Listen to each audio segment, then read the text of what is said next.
the Executive Director of Activist San Diego and the North County Equity and Justice Coalition. I am here to talk about the Black Voices for Palestine. Black Voices for Palestine is not new. It is not new. It has been going on since 1948 and before 1948.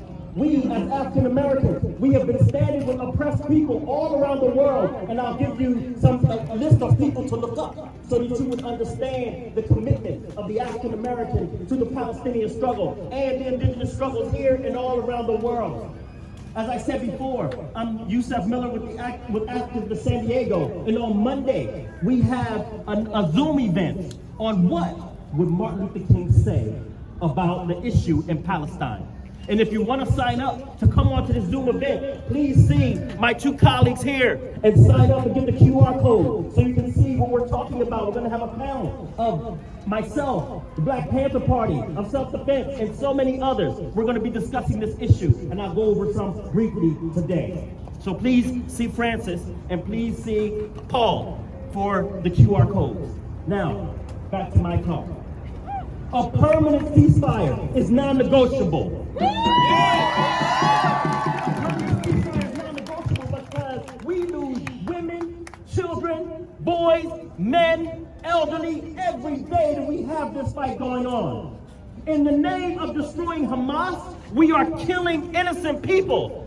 Hamas is not affected by this. Only the innocent suffer day by day, week by week. Children are not Hamas. The elderly are not Hamas. They're dying. And they're using your tax dollars to do it. They're making us complicit in the murder and genocide of innocent Palestinians in Gaza. This colonial oppression is something that we've noticed all over the world. But right now, it is at a pinnacle in Palestine. And in Palestine is where people are dying at exorbitant rates every single day, just like they're dying in Africa and Central America, South America. But right now, the focus is on Palestine and its critical current problem that we're dealing with today. I want to talk about the black leaders who have spoke up for Palestine before it was fashionable, before it was cool, before it was sexy, speaking up for Palestine, and where it caused very great harm to their careers, to their livelihoods, and so on. Our brother Malcolm X, Malik Al-Haj Shabazz, he spoke out clearly and tied the struggle of Palestinians to the African American struggle, where they are being over-policed by a state policing, and that is being supported by the U.S. government, the British government, and all governments around the world. Please notice, when you see the government standing with Israel in their oppression of Palestinians, you will see the people standing against it.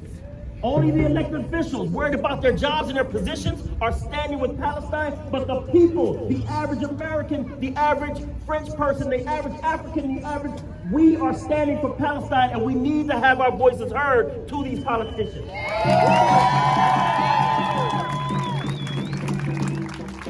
Some people believe that Dr. Martin Luther King Jr. was really silent on this issue. He didn't get a chance to really express boldly what he was, his idea of Palestine. But we can look at his speeches and draw out some precious pearls. For example, one of his three evils was militarization.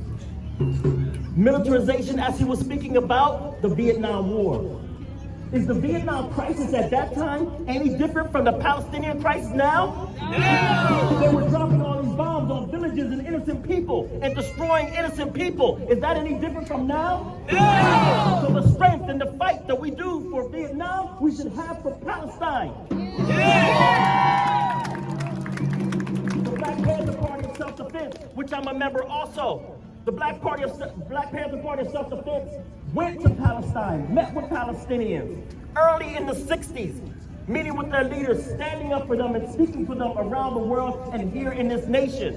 They tied the militarization of their policing to the militarization of policing in America. Yes. Now, don't get me wrong. Policing in America and the policing of black and brown people did not start in 1948. Please understand me. It did not start in 1948. But it was exacerbated, it was professionalized by its interaction with the government that policed civilian peoples. So that's why we have the George Floyds, the Tamir Rices, and the others that we have from the policing, because police go to Israel, they used to, and they probably still do, go to Israel to train on how to police innocent civilians in a non-militarized zone. And that's what we have here in our policing. That's why they're shame. That's why we have law enforcement officers walking around with machine guns. That's why they have all of this armored vehicles and things like that on an innocent community, because they have militarized our community, and we have a military expense. San Diego County has over $1 billion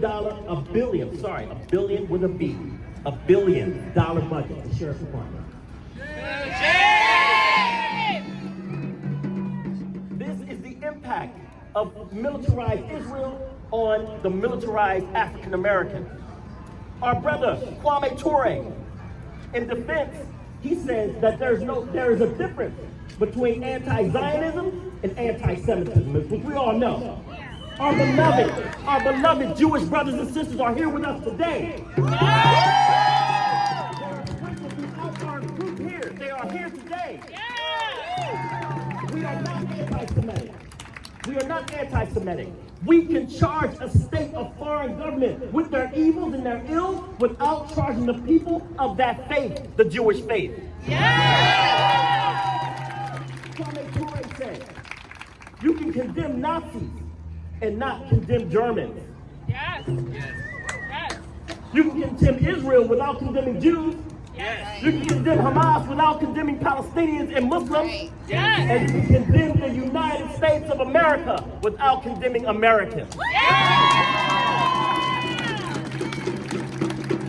Our beloved brother, Desmond Tutu, he said during the first Intifada, and he was refused to back down in the support of our Palestinian brothers and sisters and the displacement of the Palestinian people. Desmond Tutu traveled and always spoke. Every time he spoke, majority of the time he spoke of the plight of the Palestinian people and how that is charged and connected to the plight of people of African descent.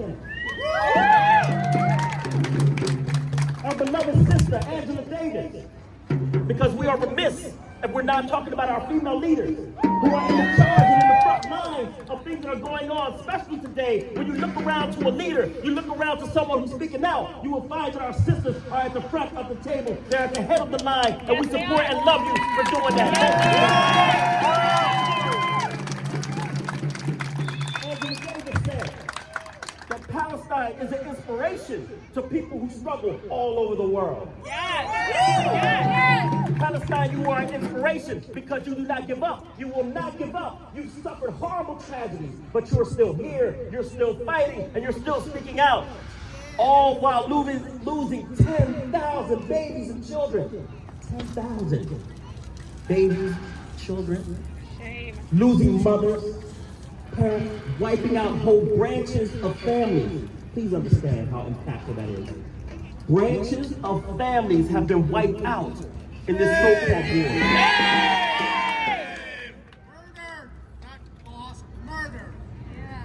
Nelson Mandela regularly raised the issue of Palestine, and when he was challenged by the mainstream, he stood fast and he spoke out for Palestine. He spoke out against the embargoes on Cuba. He spoke about injustice all over the planet, and he linked Palestine with apartheid in South Africa. So when people try to tell you this is a false narrative, a false comparison, the person who would know best would be Nelson Mandela, wouldn't you think? Yeah. He would know best. We can refer and reference Nelson Mandela in his speech about Palestine and constant speeches about Palestine and its connection to apartheid South Africa. And we can see South Africa was one of the first to denounce what was going on in Palestine.